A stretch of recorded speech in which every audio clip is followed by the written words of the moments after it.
Buenas tardes y bienvenidos a Panorama Internacional. Mi nombre es Fabricio Pérez y en esta oportunidad trataremos el tema de ¿qué está pasando en América Latina? La situación política de la región. En esta oportunidad tenemos al magíster Jimmy Cárdenas.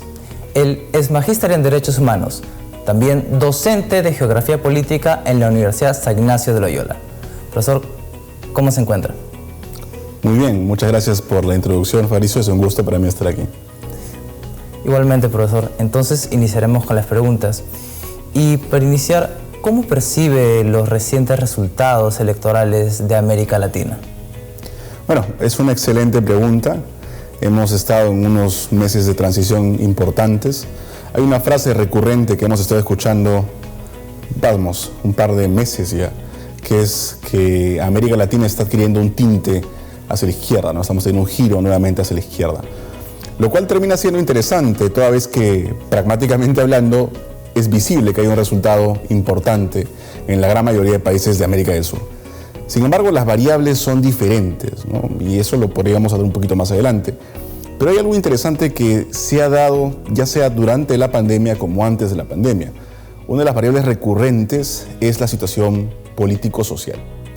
Y esto en América Latina siempre tiene un componente histórico-social que es el económico, ¿no? Esto lo vamos a visualizar en lugares como Perú, lugares como Colombia, lugares como Ecuador. Hoy por hoy, ya terminando procesos electorales, sorprende mucho, por ejemplo, el caso colombiano, ¿no? Una situación en la cual durante muchos años, podríamos hablar fácilmente de 3 décadas, no hemos tenido una posición de gobierno colombiano que esté orientada hacia la izquierda. Hemos tenido siempre una visión un poco más neoliberal, siempre cercana hacia los Estados Unidos. Es más, si ustedes toman en consideración hoy por hoy el mapa de América Latina y quienes tienen un mayor grado de acercamiento a los Estados Unidos, solamente lo mantiene Colombia y lo mantiene Panamá. El resto de ellos, por ejemplo, midiendo inversión extranjera directa o midiendo grados de interacción comercial, exportaciones e importaciones, el principal mercado es China. Entonces, esto empieza a mostrar varios elementos a tomar en consideración. El primero, ¿cuál es el acercamiento que tendrá Colombia a partir de ahora? ¿Es un cuestionamiento al modelo económico colombiano? ¿Es un cuestionamiento al modelo político colombiano? Y ahora, para situarnos principalmente en este país, hay algo también interesante, es quién ganó. ¿Cuál es el bagaje de la persona que gana, ¿no? Para tomar en consideración primero el ámbito político, pues Petro viene de una posición poco cotidiana de izquierda, ha tenido participación en M19, ha tenido una participación también considerable en gestión. Antes de convertirse en presidente ha sido alcalde de Bogotá, lo cual nos muestra varios elementos a tomar en consideración sobre él. Ahora, ¿por qué ganaría alguien distinto a la corriente continua neoliberal en Colombia? ¿Por qué no estaríamos hablando necesariamente de un centro o una derecha, sino de una izquierda? Una izquierda también con elementos diferentes que no encontraremos ni en Chile, ni en el caso cercano nacional nuestro, el peruano. Y es una visión un poco más mixta, que sí mantiene valores conservadores de la izquierda colombiana, pero que ha tenido cierto matiz progresista que se identifica un poco al chileno. ¿A qué me refiero? Cuando pensamos en un modelo como el peruano y cuando empezó a ganar la izquierda en el Perú y se hablaba del modelo marxista que se iba a implementar aquí, uno de los principales fantasmas que siempre se recurre es expropiación, ¿no? Vamos a expropiar territorios. Y es uno de los lemas que más se ha manejado. Sin embargo, esto no sucede igual en Colombia. Hay varias aristas de características sociales, por ejemplo, la implementación de ciertos servicios, entre los cuales está salud. Pero más importante, y eso a mi parecer es un punto en la agenda que guarda relación tanto Colombia como Chile, es el medio ambiente. Tanto Boric como Petro tienen una agenda muy bien delimitada frente al tema medioambiental, que tendrá repercusiones significativas para un país como el nuestro también, y igualmente en el caso chileno. ¿Por qué? La gran mayoría de países de América Latina son países de características exportadoras ciertamente, pero en su producción primaria extractiva. Entiéndase, en muchos casos, Colombia, petróleo, minerales, gas, carbón. Una de las propuestas que maneja Petro es que estos nuevos acercamientos que pueden hacer exploraciones, yacimientos nuevos, ya no se den. Y esto es un tema interesante, pasa a ser considerable porque es un país que depende de su matriz productiva, principalmente de minerales, gas y petróleo. Y es un acercamiento que comparte Boric. Otro tema interesante también, además del medio ambiente, está la agenda vinculada a los derechos de minorías. Colombia, al igual que el Ecuador, manejan una postura bastante fuerte que no tiene comparación con el modelo peruano frente a protección de derechos de personas, de grupos minoritarios, de poblaciones indígenas y en muchos casos también, en el caso colombiano, por ejemplo, la mano derecha de Petro es representante de una minoría afrodescendiente. Entonces también es un mensaje distinto, un poco más de integración. Ahora, ¿qué otro fenómeno estamos viendo? Hace poco también, marcando el escenario, tenemos el caso de Chile con Boric, que ya en sus primeros 100 días de gestión hay algunos cuestionamientos sobre su eficiencia y su eficacia, ¿no? Algunos cambios que fueron propuestos en campaña no necesariamente han sido alcanzados. Y esto tiene que ver mucho con el primer argumento que les decía. No estamos ante el mismo escenario de inicios del siglo XXI. No es ese mismo retorno a la izquierda que se hablaba en aquel momento, por el factor económico. Ya lo vamos a ver nuevamente. Pero ¿qué pasa en este caso? Hay una situación especial, no sé si han podido revisar sobre los avances que se han hecho ya para la propuesta de la constituyente, que se esperan las votaciones para el 4 de septiembre, donde la aprobación general de las cerca de 500 artículos que existen no ha sido con una aprobación generalizada de la población. Han habido observaciones en múltiples artículos. Y cuando se hace el censo general sobre la propuesta inicial de la necesidad de reformulación de la Constitución, pues sí, la lectura es todo el mundo desea una modificación constitucional. Sin embargo, cuando analizamos un poco más a detalle entre lo propuesto actualmente, en lo que se busca reformular y lo que opina la población, empezamos a encontrar un poco más diferencias. ¿Qué sucede con el caso ecuatoriano? En el caso ecuatoriano, después de las distintas influencias que han tenido representaciones de Correa, evidentemente ha estado siempre vigente, se ha mantenido un cambio interesante con Lasso. Lasso representaba una vuelta hacia una derecha un poco más sólida que iba a implicar una situación similar a la que se propuso en el caso nacional, ciertamente, que se busque fortalecer el empresariado, se busque fortalecer a todo el sector privado y que esto genere un poco más el acercamiento del chorreo, el spillover que se manejaba en América Latina, ¿no? Sin embargo, hay un elemento que siempre muestra matices, y es que si recordamos las protestas que estuvieron vigentes en Ecuador en el año 2019, que fueron precisamente por el alza de combustibles en aquel momento, que fue gestionada por otro gobierno mucho más cercano a lo que dejó Correa, pues nos mostraban de que había un descontento principal poblaciones indígenas. Hoy por hoy, si comparamos los distintos matices políticos, ya sea izquierda o derecha, antes de la pandemia, la CEPAL ya decía en el año 2014, 2015, la situación económica de la región va a empezar a caer. Vamos a entrar en recesión, porque el ciclo de exportaciones está cayendo. Eso era antes de la pandemia.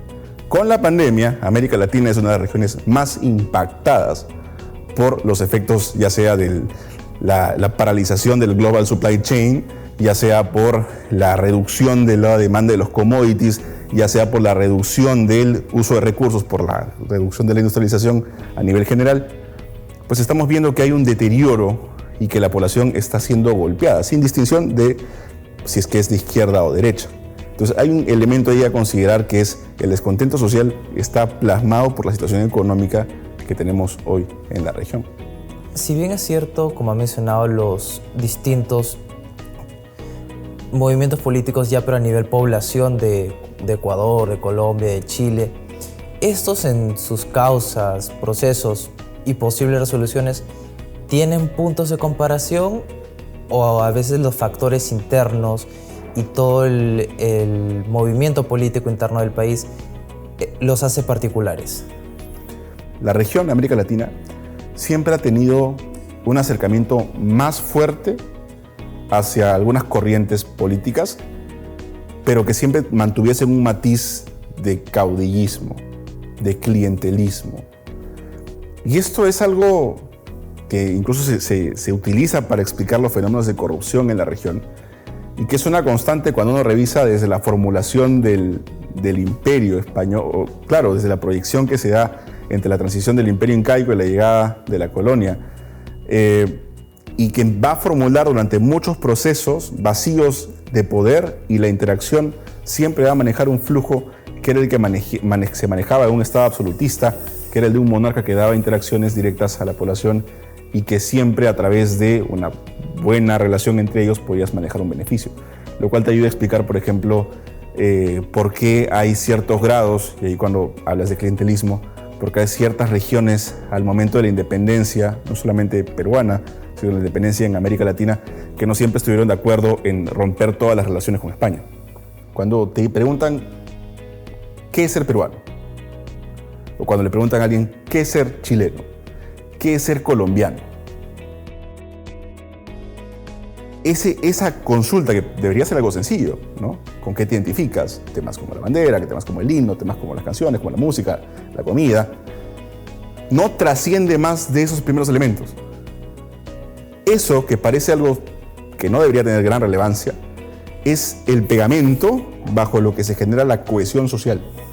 Esa cohesión social es lo que genera el orden social. Sobre ese orden social se construye el pacto social, la Constitución. Si es que no hay esa interacción, y siempre, por eso cuando se habla de los debates constitucionales, se dice cuando hay un momento de polarización, no es el mejor momento para construir una constitución, porque siempre va a haber alguien que va a estar aislado. ¿Por qué traigo esto a colación? Hoy por hoy, en la región, estamos viendo más polarización que nunca. Sin mencionar el caso peruano, vamos solamente a un vecino cercano, Bolivia.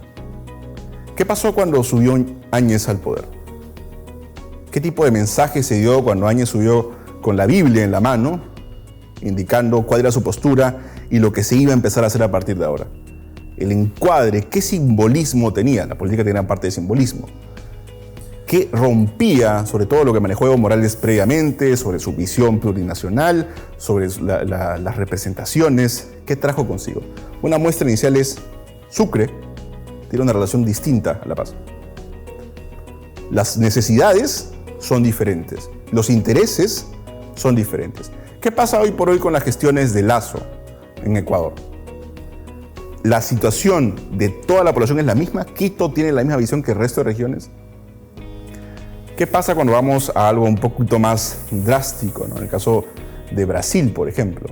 Cuando uno miraba las tendencias, históricamente hablando, siempre que Lula estuvo durante todos los periodos, ya sea durante su presidencia o cuando estuvo dándole soporte a Dilma Rousseff, había siempre un foco que estaba en contra, que era Sao Paulo. Sao Paulo, cuando uno miraba las lecturas, Sao Paulo fue el primer lugar que empezó a celebrar el impeachment. No tenía la misma visión de desarrollo económico, integración, temas sociales, Bolsa Familia, por ejemplo, se cuestionaba muchísimo el tema de cuotas. Pero eso en los últimos 10, 15 años nos ha ido mostrando una polarización mucho más fuerte, con un cuestionamiento interesante. Debería ser, al día de hoy, si es que vemos polarización, lo lógico que la gran mayoría de partidos de centro sean los que ganen, que tampoco sucede así, ¿no? Caso Nacional, por ejemplo. Estamos viendo más polarización. Y ahí habría que hacer una reflexión particular. Si es que estamos hablando de esta polarización de esta forma, ¿a qué se debe? ¿A qué está acarreado? En el caso de Bolsonaro, por ejemplo, en el caso de Lula, por ejemplo. Hay un tema también que es constante, que es populismo. Y ahora, ¿por qué mencionamos populismo? El populismo está vinculado, por ejemplo, al grado de institucionalidad de un partido. Como carecen de cuerpo institucional, como carecen de representatividad, requieres de una figura que sea la que arme todo. Y allí el primer elemento que traía la conversación con esta pregunta. Nos recuerda esa necesidad de un solo representante a elementos que eran propios del clientelismo, que eran propios del caudillismo, una sola figura, ¿no? Esa idea de que hay un gran líder que él solo podrá resolver todo. ¿Es así? ¿No es así? Pues en América Latina siempre ha sido una constante. La figura presidencial, ¿quién es el representante por encima de las propuestas, por encima del proyecto, por encima de las ideas, por encima de la integración? Entonces, algo que está pasando en América Latina es hay una debilitación fuerte de los cimientos de la democracia. Hay elementos que siempre han sido recurrentes a un acercamiento más a un gran líder, a un gran modelo populista, y hay elementos también que nos han traído a esta dejadez del Estado, esa situación de baja o escasa representatividad que ha traído consigo elementos un poco más cuestionables. nos cuesta mucho ponernos de acuerdo en una visión, una necesidad actual, una sola necesidad que sea la más urgente. Nos cuesta mucho como país, nos cuesta mucho como región.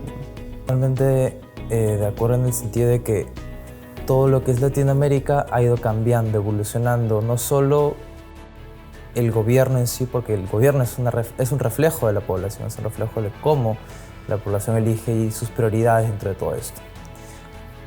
Esa era la última pregunta, profesor. Muchísimas gracias por su presencia, por todo el contenido que usted ha podido explicar y lo esperamos en la próxima oportunidad. Muchas gracias, es un gusto para mí. Por mi lado, esta es el fin de esta edición de Panorama Internacional. Nuevamente, mi nombre es Fabricio Pérez y los esperamos en una próxima edición. Muchas gracias.